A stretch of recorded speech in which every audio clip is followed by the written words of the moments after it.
आज हमारे पृथ्वी पर पानी है, समुद्र के रूप में, जो हमारे प्लैनेट पर जीवन को लाता है। यही समुद्र का पानी भाप बनकर बादल बनता है और पूरे पृथ्वी पर बारिश कर कर अच्छा फसल देता है। नदियों में पानी के जल स्रोत को बढ़ाता है। ज़मीन के नीचे जो पानी है वह सब इसी समुद्र के जल चक्र के कारण सही होता है। अगर यह न होता तो 110% जीवन इम्पॉसिबल हो जाता। और जो चीज़ हमारे लिए इतना ज़्यादा इम्पोर्टेंट है, इसके बारे में अब तक हमें क्यों नहीं जाना जाता। यह बना कैसे पृथ्वी पर इतना ज़्यादा पानी आया और समुद्र का निर्माण कैसे हुआ।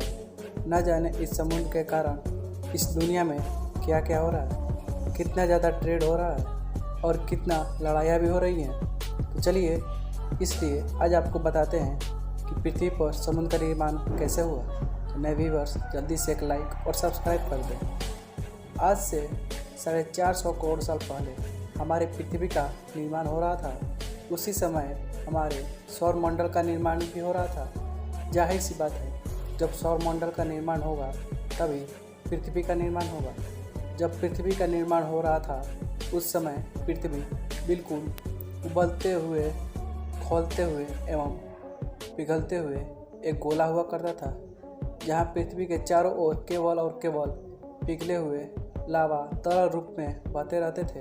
पृथ्वी पर ऐसी कई भी जगह नहीं जहाँ पर कोई सरफेस था जो पानी को होल्ड कर रख सके। पृथ्वी तो बस अभी अभी एक नई शुरुआत हो रही थी। कुछ करोड़ साल ही था, पृथ्वी धीरे धीरे ठंडा होना शुरू हो गई। तभी पृथ्वी पर मौजूद ज्वालामुखी, जो कि ज़मीन में बहुत ही अंदर तक कनेक्टेड थे, यानी जो बिल्कुल पृथ्वी के आउटर कोर और मेंटल तक जुड़े हुए थे, वह ज्वालामुखी अब बहुत ही बुरी तरह से मानो शोर की गर्जना शुरू कर रहा हो। जब यह ज्वालामुखी फट रहा था तभी यह पृथ्वी के गर्भ में से बहुत सारे मेटल्स, बहुत सारी गैसेस, ऑक्सीजन, हाइड्रोजन जैसी कई सारी गैसेस भी बाहर आई।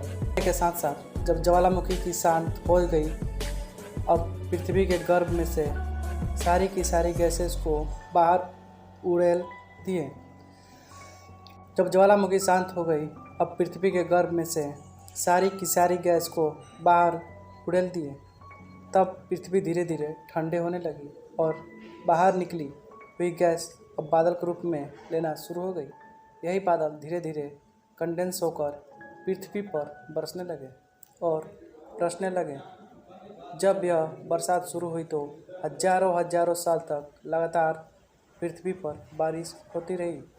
बहुत ही बुरी तरीके से प्रलय रूप वाली यह बारिश इतना तेज़ मूसलाधार बारिश करवाई कि पृथ्वी के लोअर एरिया, जो नीचे से लेकर ऊपर तक पानी से भर गया।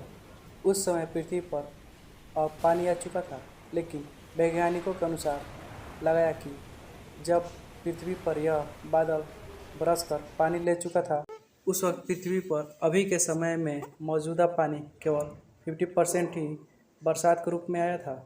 बाकी का 50% पानी पृथ्वी पर अंतरिक्ष से आया। पर कैसे? देखिए, आज से लगभग 4 अरब साल पहले उल्कापिंड को पृथ्वी से टकराया। चंद्रमा पर भी इनका एक टकराव हुआ। पानी को अपने साथ आइस के रूप में लिए हुए थे। इन मेटल्स के ऊपर बिल्कुल बर्फ सा एक परत जमा हुआ था। जब यह पृथ्वी से टकराने लगे, हजारों साल तक प्रेशर चलता